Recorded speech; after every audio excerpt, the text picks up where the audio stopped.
इसके बाद वहीं दूसरी ओर आपको दिखाते हैं या वेलकम वार्ड की अगर बात करें तो वहां से सुदेश चौधरी जो आप नेता है, स्थानीय नेता, उनसे हमने बात की कि आखिरकार इतना बवाल कैसे हुआ इस ईडीएमसी के प्राइमरी स्कूल में और कैसे राशन की गाड़ी नहीं आई। तो उन्होंने सीधे तौर पर यहाँ के निगम पार्षद पर ही आरोप लगा दिया। उन्होंने कहा कि यहाँ के निगम पार्षद बेफजूल की राजनीति कर रहे हैं। गाड़ी एक दिन सरकार के पास राशन खत्म हो गया था और एक या दो दिन उन्हें राशन मैनेज करने के लिए चाहिए, इसीलिए आज गाड़ी नहीं आई, लेकिन वो हर जगह प्रदर्शन करने के लिए पहुंच जाते हैं। निगम पार्षद को उन्होंने आड़े हाथों लिया। आप सुनिए। जी बताएं सुदेश जी, अभी रोहताश नगर विधानसभा के वेलकम वार्ड में जैसे आप मॉनिटरिंग करने के लिए आप लोगों को आम आदमी पार्टी के खाद्य मंत्री ने चुना है अपने वार्ड में, तो आप मॉनिटरिंग कर रहे हैं राशन के लिए, तो उसके लिए बड़ा प्रदर्शन हो रहे हैं कि ऐसा रोहताश नगर विधानसभा में क्यों किया गया जबकि यहाँ पे बीजेपी के पार्षद हैं। क्या आम आदमी पार्टी की सरकार ये प्रतिशोध की राजनीति कर रही है कि रोहताश नगर विधानसभा में जो है बीजेपी की सरकार है और वहाँ से किसी भी आदमी को नहीं चुना गया जबकि ये एमएलए का अधिकार है? देखिए मनीष जी, मैं आपको बताना चाहता हूँ कि इसमें जो लोग ये अफवाह फैला रहे हैं या वो पार्टी पॉलिटिक्स कर रहे हैं, ये भाजपा की पुरानी नीति है। आम आदमी पार्टी ने कभी भी किसी भी पार्टी के साथ कभी प्रतिशोध की राजनीति नहीं करी।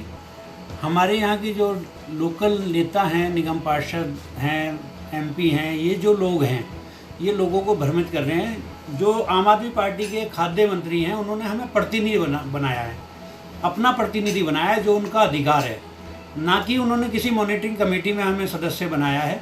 मॉनिटरिंग कमेटी के सदस्य विधायक के पास होते हैं, चारों उन्हीं के पास हैं। हमें सिर्फ जो डिस्ट्रीब्यूशन का जो ये चारों स्कूलों में चल रहा है उस डिस्ट्रीब्यूशन में अपना प्रतिनिधि के रूप में नियुक्त किया है। हम खाद्य मंत्री के प्रतिनिधि हैं, जो चारों हमारे साथी हैं। हर वार्ड में एक प्रतिनिधि सदस्य है, तो वो हम सिर्फ इसलिए बनाए गए हैं कि आम आदमी पार्टी यहाँ पर लोकल जो बीजेपी के लीडर्स हैं उनका सिर्फ एक ही काम रह गया है कि डेली धरना या प्रदर्शन करें और पब्लिक में पैनिक पैदा करें, पब्लिक को अफवाह फैलाएं, पब्लिक को गलतफहमी पैदा करके यहाँ पे बिल्कुल आतंकित माहौल कर दें। ये सवाल मैं दोबारा, ये थोड़ा सा टेक्निकल सवाल है, तो वो तो ऐसा बताया जा रहा है कि विधायक जिसको रिकमेंड करेगा वो बनेंगे, तो आपने ओवरलैप करके, आपके मंत्री ने इमरान हुसैन ने ओवरलैप करके आप लोगों को चुन लिया और उनका कहना है आप लोग हार्डकोर जो है पार्टी के वर्कर हैं, इसीलिए आपको चुना गया है। नहीं, ये उनका विरोध इसी बात का है। ये उनकी जो विधायक ने अपनी मॉनिटरिंग कमेटी बना रखी है उसमें कोई छेड़छाड़ नहीं है मनीष जी। वो चारों मॉनिटरिंग कमेटी पीडीएस के आज भी अपने मॉनिटरिंग कमेटी के सदस्य हैं। उन्होंने चारों वार्डों में एक एक बनाया है। हम जो ये नॉन पीडीएस चल रहा है राशन, मुख्यमंत्री राशन योजना, इसके मंत्री प्रतिनिधि हैं। तो आप ये कह रहे हैं कि विधायक जो राशन की जो दुकानें हैं उसके लिए मॉनिटरिंग जो सदस्य, उसके लिए monitoring committee non PDS scheme में आप लोग कर सकते हैं? नॉन पीडीएस स्कीम में मंत्री अपने प्रतिनिधि नियुक्त कर सकता है, ये संवैधानिक है और इसमें कोई भी गलत काम नहीं है। और दूसरी सबसे बड़ी बात है कि आप पिछले कई महीनों से देख रहे हैं कि यहाँ पे जितने भी भाजपा के हमारे निगम पार्षद हैं, चारों के चारों निगम पार्षदों को सिर्फ एक चीज़ का है कि 5 फुट का गड्ढा हो, 10 फुट का गड्ढा हो, कोई भी छोटा छोटा मुद्दा हो उस पर तख्ती और बैनर लेके पहुँच के हाय हल्ला मचाने से उन्हें कोई नहीं रोक सकता। हाय हल्ला मचाते रहें, लेकिन किसी भी काम को कराने के, पब्लिक के किसी काम को कराने में उनमें कोई इंटरेस्ट नहीं है जी। तो उनका जो मेरा उनसे अनुरोध है कि पार्षद जी, आपको 4.5 साल हो गए हैं, आप 4.5 साल से जनता के बीच हैं। आप जो गड्ढा हो जाता है तो उसे भरवाते हुए फ़ोटो तो आप सोशल मीडिया पर डाल देते हैं कि ये गड्ढा मैंने भरवाया, लेकिन ये नहीं बताते कि ये गड्ढा 1.5 महीने पहले सड़क जो टूटी थी उसी सड़क का गड्ढा हो गया है।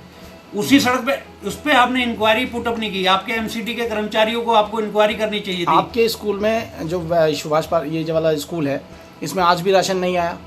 नहीं, राशन का एक्चुअली नॉन पीडीएस का है, पूरी दिल्ली में थोड़ी सी समस्या है उसमें राशन में, तो वो सब जगह है। ये नहीं है कि यहाँ भाजपा के प्रतिनिधि हैं तो यहाँ पे कोई दिक्कत है। नॉन पीडीएस स्कीम में शुरू में थोड़ा सा एक बार सेटिंग करने में टाइम लगता है, 1-8 वीक का टाइम लगता है। मुख्यमंत्री जी लगे हुए हैं। अच्छा, और राशन जल्दी ही यहाँ पे हर स्कूलों में आएगा और पूरा जब तक हर आदमि को राशन नहीं मिल जाएगा ये स्कीम बंद नहीं होगी। जी, आखिरी सवाल मैं आपसे पूछना चाहूँगा, केजरीवाल जी रोज़ आकर कहते हैं कि मुझे घर घर राशन नहीं दिया जाना, मोदी जी रोक रहे हैं, तो वो यही कह रहे हैं कि कौन रोक रहा है, दो ना। नहीं, अगर मेरे भाजपा के साथी ये कह रहे हैं कि अगर मोदी जी नहीं रोक रहे तो एलजी साहब ने फाइल वापसी क्यों करी है? एलजी साहब ने गरीबों का राशन क्यों रोका है? अगर किसी गरीब को घर बैठे राशन मिल जाता है, पूरा राशन मिल जाता है, पूरे नापतोल का राशन मिल जाता है, बढ़िया क्वालिटी का राशन मिल जाता है। हमने तो मुख्यमंत्री जी की आप सुनेंगे तो आप देखेंगे कि अभी राशन में गेहूँ मिलता है, लेकिन मुख्यमंत्री जी ने कहा है कि हम गेहूँ को पिसवा के लोगों के घरों पे पहुँचाएंगे। बढ़िया चावल को पैक करवा के, जैसे किसी परिवार का 10 किलो चावल है तो एक अच्छे पैकेट में बंटवा के उसके घर पहुँचवाएंगे। अगर घर पहुंच जाएगा आदमी को, राशन की दिक्कत नहीं होगी। राशन की दुकानों पे बीच में दलाली का सिस्टम खत्म हो जाएगा। नकली साइन करके राशन उनका चोरी कर लिया जाता है, नकली अंगूठे लगा के उनका राशन चोरी कर लिया जाता है। तो ये सारी चीज़ों से बचने के लिए मुख्यमंत्री जी ने दिल्ली में, हिंदुस्तान में एक नया तरीका खोजा था कि हम जो है हर आदमी के घर पे डायरेक्ट डिलीवरी कराएंगे। घर बैठे लोगों को राशन मिलेगा, दुकानों के पास धक्के नहीं खाने पड़ेंगे, लाइन में नहीं लगना पड़ेगा, चोर बाजारी और ब्लैक मेलिंग का ये जो जंजाल है ये खत्म होगा। तो आपके निगम पार्षद झूठ बोल रहे हैं, आप सीधी बात ये कह रहे हैं? हाँ, निगम पार्षद जी तो बिल्कुल मैं वो लगा रहा हूँ उन पर आरोप कि वो पूरा दिन सिर्फ धरने प्रदर्शन में अपना टाइम वेस्ट कर रहे हैं। उनसे कहिए कि 4.5 साल हो गए जनाब, आप एक काम तो बता दीजिए कि जनाब मैंने ये काम इस वार्ड में कराया है। तो आप अपने कामों पे ध्यान दें। अभी भी 6 महीने आपके पास हैं, तो 6 महीने में अगर अच्छे से आप काम करते हैं तो जनता को, आपको धरने प्रदर्शन नहीं करने पड़ेंगे। आप जनता को गुमराह करना चाहते हैं अपने धरने प्रदर्शन से, और वो जो चीज़ है वो अच्छी नहीं है, शोभा नहीं देती है। छोटी छोटी बातों पे एमसीडी आपके पास है, एमसीडी के जेईई आपके पास है, फिर आपकी सड़क टूट जाती है, फिर आप उस पर ड्रामा करते हैं, फिर आप उस पर धरना प्रदर्शन करते हैं, और फिर 2 दिन बाद वो सड़क खुद खड़े होकर बनवाते हैं, फिर खड़े होकर फोटो खिंचवाते कि मैंने बनवा दी। जब आपने ही बनवानी थी, आपने ही सब कुछ करना था, तो ये ड्रामा क्यों? अब जी ये सड़क टूट गई है, केजरीवाल जी बनने नहीं दे रहे। मैं तो एक छोटा सा सवाल पूछना चाहता हूँ उनसे कि क्या पूरी दिल्ली में जो सरकार चला रहे हैं वो आपके शादरा विधानसभा या वेलकम वार्ड के एक छोटे से गड्ढे को ये कह देंगे अपने अफसरों से कि आप इस गड्ढे को मत भरो? तो ऐसी सब चीज़ों से कोई फ़ायदा नहीं।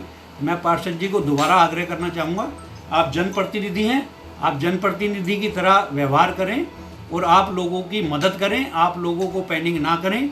राशन की व्यवस्था है, आपके स्कूलों में है, आपके उसमें है, आपके कंट्रोल में सारे अधिकारी हैं। आप चाहते तो उस दिन रजिस्ट्रेशन भी करा लेते, बाकी जगह भी रजिस्ट्रेशन होते रहे। राशन डिस्ट्रीब्यूशन का जैसे ही राशन आ जाएगा तो जल्दी वो बंटने चालू हो जाएगा। तो आप लोगों को ना भ्रमित करें, मेरा आपसे यही पुनः हाथ जोड़कर निवेदन है।